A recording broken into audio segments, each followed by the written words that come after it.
Salam Santara warga Konoha sekalian, selamat datang kembali di channel Ray Konoha. Di masa lalu di Indonesia ada seorang guru yang sangat nyentrik dan berbeda dengan guru yang lainnya. Ya, beliau ini tidak hanya seorang guru tapi pendiri bangsa ini. Salah satu pendiri bangsa ini atau salah satu orang yang sangat berpengaruh di Indonesia. Beliau ini punya kebiasaan yang aneh, sehingga beliau ini dibunuh dengan cara yang sangat amat keji, ya. Jadi guru ini berbeda dengan guru pada umumnya, di mana guru ini sangat berpikir kritis. Karena kebiasaan beliau ini yang sangat berpikir kritis, maka orang-orang di sekelilingnya atau masyarakat Indonesia saat itu sangat merasa terganggu. Karena apa? Karena diganggu oleh pikiran-pikiran beliau ini. Beliau ini mengatakan kalau kita mau menjadi negara maju, ya, kita harus menghilangkan budaya-budaya mistik, ya, seperti mempercaya hal-hal yang berbau mistis, ya, yang berbau tahayul, yang tidak bisa dipertanggungjawabkan, perdukunan dan lain sebagainya. Namun masyarakat Indonesia saat itu masih primitif dan sampai sekarang juga masih banyak kok yang percaya tentang tahayul, ya, mistis dan hal-hal lainnya yang tidak bisa dipertanggungjawabkan. Jadi guru ini sangat dibenci di zamannya, walaupun beliau ini sangat berperan penting bagi kemerdekaan Indonesia. Namun beliau ini dibunuh dengan cara yang sangat keji oleh saudaranya sendiri, yaitu TNI zaman dulu. Dan beliau ini tanpa pengadilan dihabisi hanya karena apa? Hanya karena berpikir kritis. Jadi begitulah harga yang harus dibayar kalau kita berpikir kritis di Indonesia. Nyawa taruhannya. Dan banyak lagi, ya, orang-orang yang berpikir kritis zaman dulu itu yang selalu dihabisi.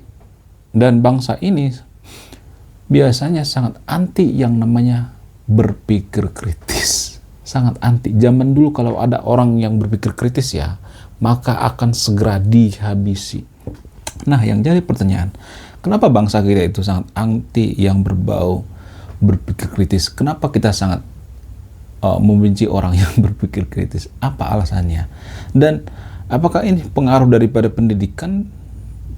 Iya, ada pengaruh dari pendidikan. Karena pendidikan kita itu kalau boleh jujur anti terhadap berpikir kritis. Maksudnya gimana? Kok pendidikan anti berpikir kritis? Iya, saya melihat seperti itu. Apa buktinya? Apa ciri-cirinya? Jadi sebelum kita bahas lebih lanjut, ya, semua yang saya ucapkan di video ini ada data dan sumbernya, ya. Jadi kalau mau marah jangan marah ke saya, marahlah ke yang bikin sumbernya.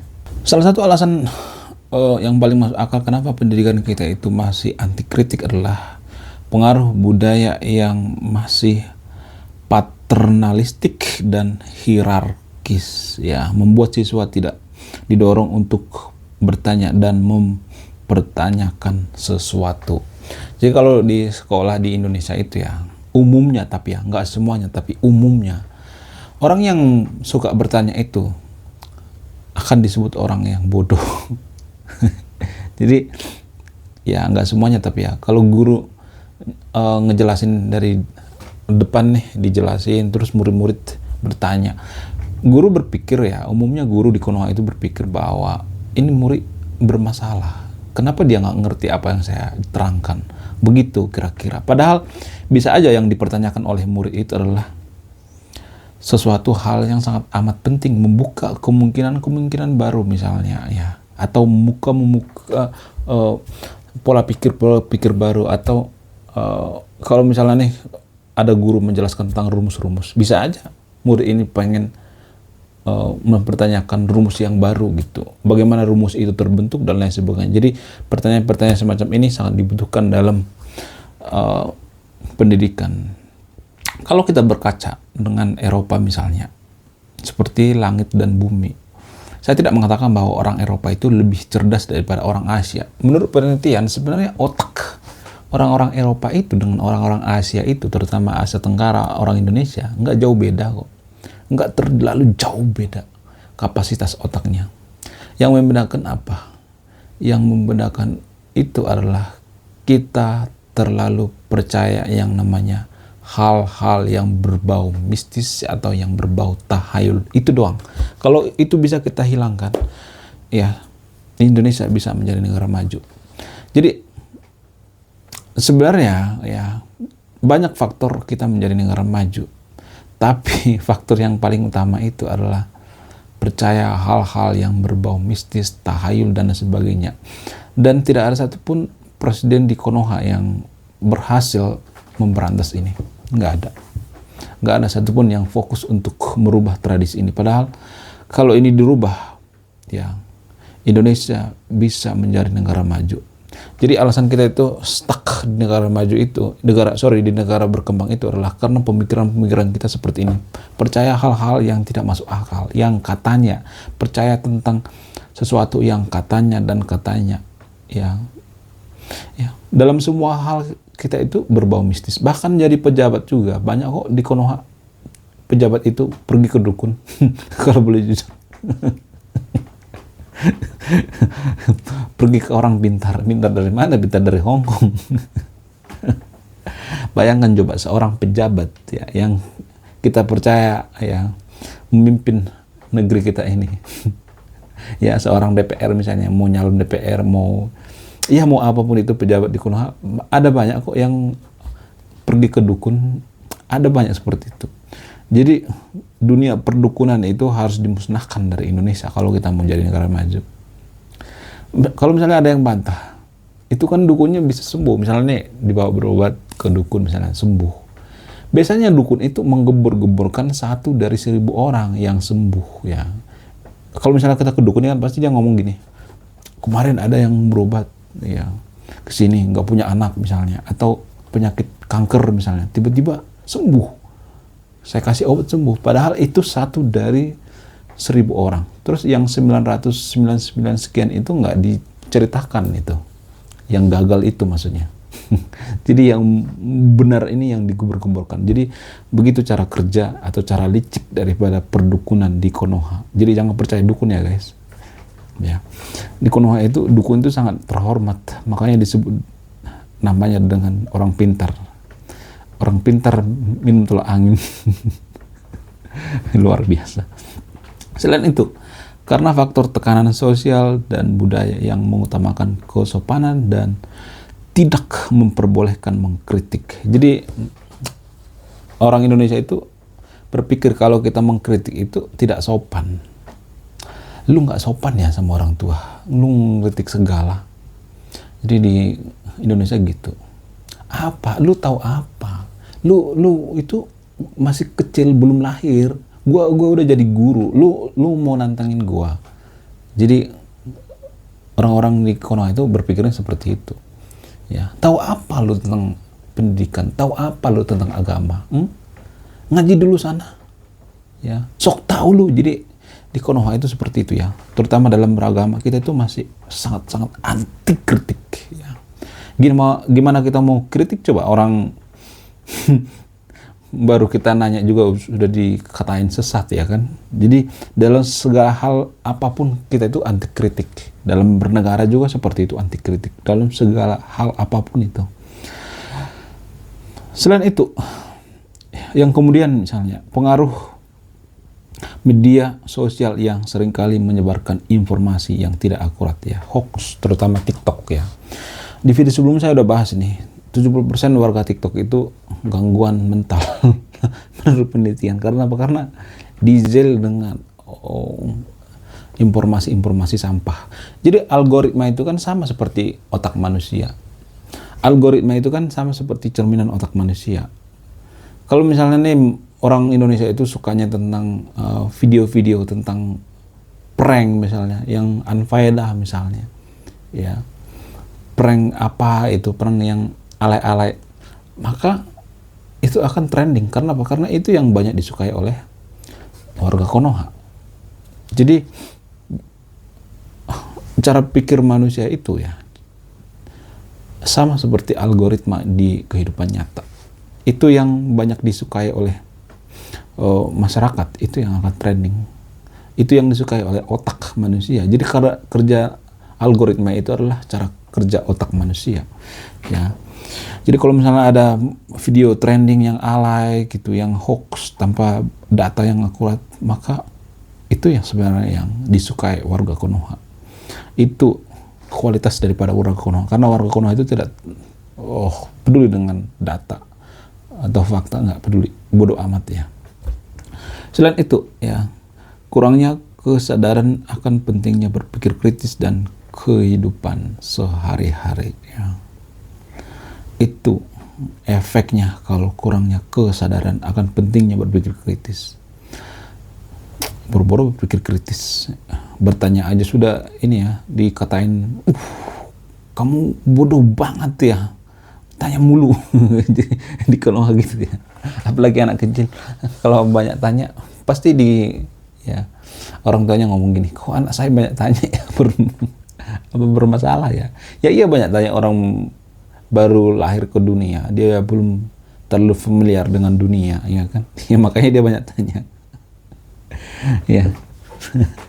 Kemudian pengaruh media sosial yang seringkali menyebarkan informasi yang tidak akurat ya. Ya. Ini sangat berpengaruh ya. Kemudian faktor historis, misalnya warisan kolonial yang masih mempengaruhi sistem pendidikan kita.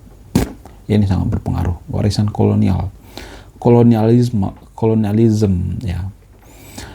Periode Orde Baru juga berpengaruh ya. Orde Baru mengutamakan kesetiaan dan tidak memperbolehkan kritik ya. Sebenarnya sah-sah aja sih kalau kita mengkritik pemerintah, asal kritikan kita itu masuk akal. Itu aja sih sebenarnya. Kalau misalnya kita kritik, kita maki-maki ya nggak boleh. Cuman kalau kita kritiknya itu masuk akal, bisa diterima dengan akal sehat, kenapa enggak ya kan? Ya, jadi mengkritik juga boleh sebenarnya. Nggak sah-sah aja. Dalam pemerintahan juga seperti itu ya. Sah-sah aja. Kemudian kurangnya tradisi intelektual dan debat terbuka. Saya tidak mengenal debat ya. Maksudnya warga Konoha itu tidak mengenal yang namanya debat. Kita itu berdebat itu berantem. Ya. Coba perhatikan kalau debat agama di sosial media, isinya sampah semua kalau di TikTok dan lain sebagainya. Kita tidak mengenal istilah berdebat. Berdebat itu ya bukan ngotot apa yang di pikiran kita, tapi mencari kebenaran, kejujuran. Jadi dalam berdebat itu kita harus jujur, nggak boleh ngotot. Saya melihat berdebat di Konoha itu ngotot, bukan mencari kejujuran ya. Itu yang saya perhatikan ya di Konoha kalau berdebat itu. Kemudian faktor internal ya, kurikulum yang terlalu fokus pada pengetahuan teoritis dan tidak memadai dalam mengembangkan kemampuan berpikir kritis ya. Boro-boro pikir kritis ya. Bertanya aja sudah dikatain sesat kan, bodoh. Kemudian pembelajaran yang masih tradisional dan tidak interaktif ya. Guru ya sangat berpengaruh di sini. Guru, kualitas guru. Jadi Mbak Stella Christy pernah mengatakan, apa perbedaan antara Indonesia dengan Vietnam? Kenapa Vietnam sekarang menuju menjadi negara maju daripada Indonesia? Apa yang beda dari Vietnam? Nah, yang beda dari Vietnam itu adalah guru. Jadi guru-guru yang berkualitas itu mereka tingkatkan ya. Mereka menyaring guru-guru yang berkualitas ya.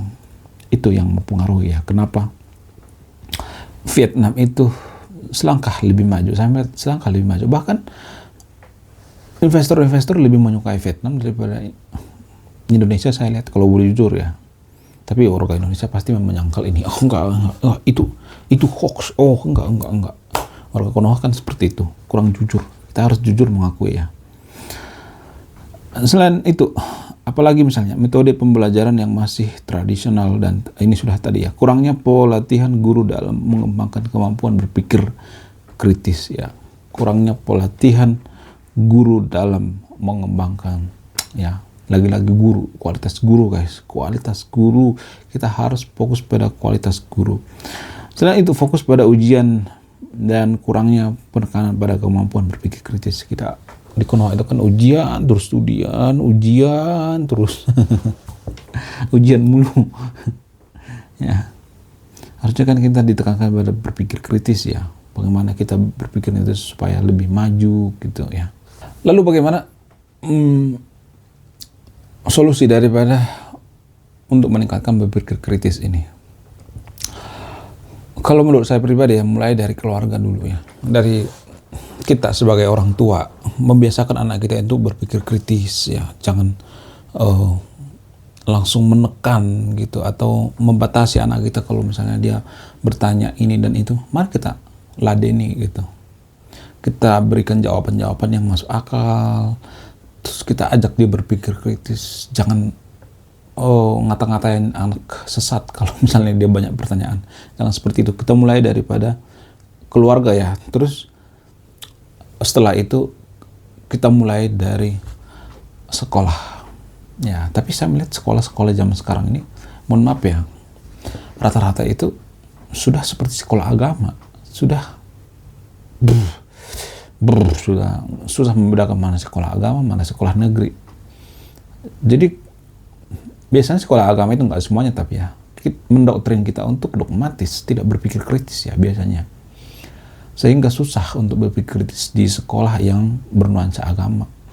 Saya nggak membenci agama ya, tapi ya doktrin daripada rata-rata agama itu ya seperti itu. Dogmatis, tidak memudayakan berpikir kritis. Lalu bagaimana dengan sekolah biasa? Sekolah biasa juga seperti itu. Sekolah swasta gimana? Ya, sekolah swasta agak mending lah.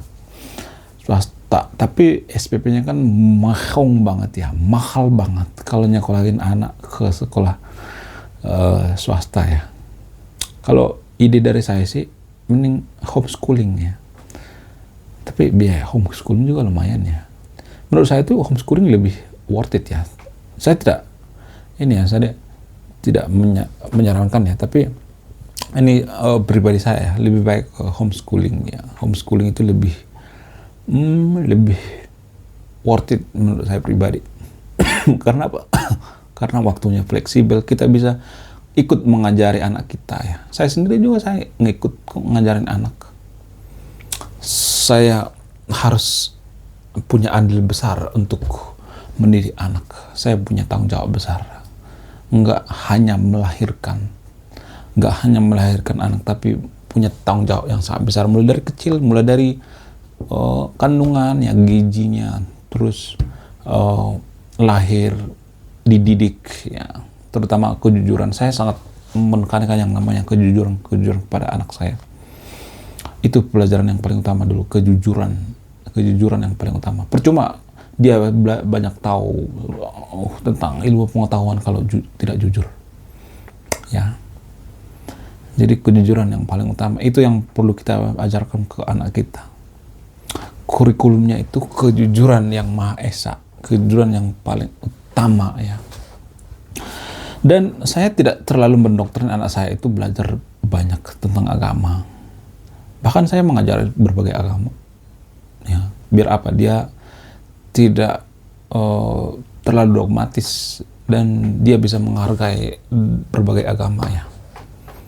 Karena boleh dikatakan agama juga bisa, adat agama tertentu misalnya di Konoha mematahkan cara berpikir kita. Ada banyak seperti itu ya.